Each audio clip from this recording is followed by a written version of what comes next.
King Thor number 4 was published few days ago and reached the final chapter of this 4 issues run by Jason Aaron. We last saw how Gorr the God Butcher engulfed the planets and the stars in the All Black in his attempt to create a new universe without gods. In order to stop Gorr, Thor must destroy the whole universe he always wanted to save. Gorr tries to devour Thor by manifesting a black hole, saying that Thor will be slain on a molecular level, and there will be no resurrection for him. Loki, however, interfered to buy Thor some time. He is blinded after his last encounter with Gorr, who stabbed him with his tendrils. Loki says that he does not need a sword to fight, he only needs a word. He tells Gorr that Thor has fought the demons inside him, but he finally realized that nobody will ever be free of his inner demons. Thor, however, learned how to live with his demons. Loki was talking while Thor was struggling to reach Mjolnir within the darkness. Thor knows that the spirit of the hammer is to smite, but he does not know what the spirit of thunder truly is. It is the thunder that shatters the pillars of creation. Thor unleashed the full might of the god Tempest and destroyed the All Black of Gorr. The goddesses of thunder then arrive to find both Thor and Gorr unconscious. Thor finally defeated Gorr, but the very foundations of the universe have been destroyed. Earth is saved, but the sun is still dark. Loki then heads towards the sun, which has been engulfed in the All Black, saying that this old sun is not exactly the ending he was hoping for, but it is the one that he deserves, before burning himself. Back to the present day in the omnipotent city, Shadrach and the Lord Librarian go through the books of Thor in the halls of all-knowing. Shadrach believes that these books document the vast history of the god of thunder, but the Librarian reveals some of the adventures that take place in the far future, with Shadrach holding a book titled Thor God Cup. The Librarian tells the story of Officer Thor Odinson, who breaks up a potential war of two gods. Thor tells the gods that the one who lifts his hammer will prove worthy, but neither proves worthy.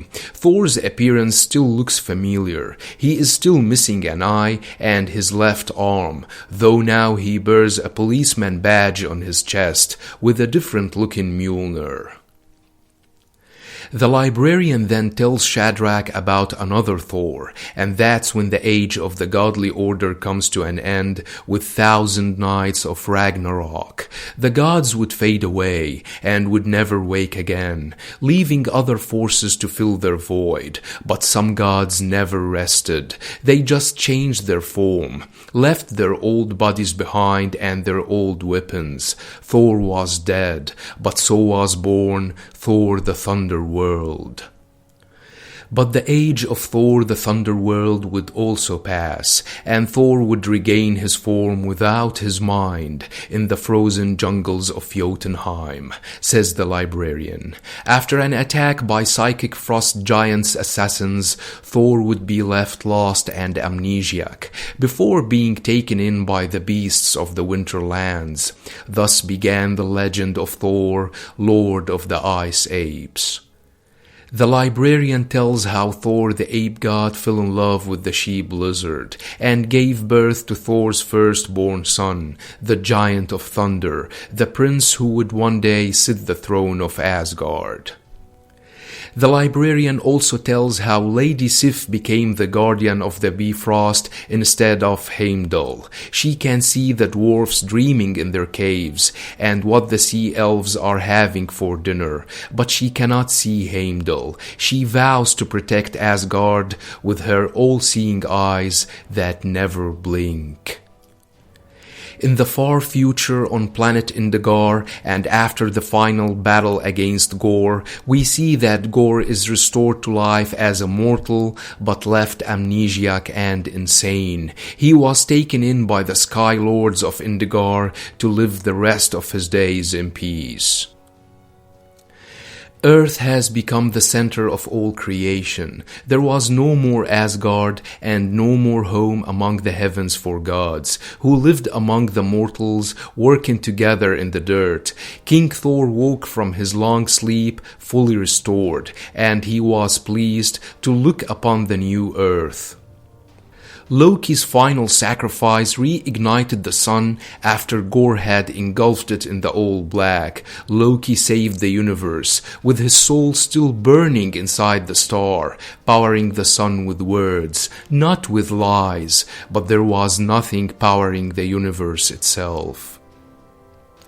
Thor destroyed Gorr, but there has been too much damage done to the pillars of the universe. It's all collapsing and the entropy is spreading everywhere. Thor knew what to do. He left his granddaughters in charge of Earth, giving them Mjolnir as their birthright. He then took one last walk through the fields of Earth, telling every mortal alive how much he loved them, before sailing into the void, into the heart of where the universe was collapsing. He sacrificed himself to hold back the entropy which was destroying the universe. Over the course of 7 years, Jason Aaron has redefined and re-established Thor as the greatest savior of the universe, and perfectly ends his story in one of the most satisfying conclusions I have read in some time. Let me know what you think about this run, and as usual, don't forget to subscribe, share, and like. Thanks for watching and have a nice one.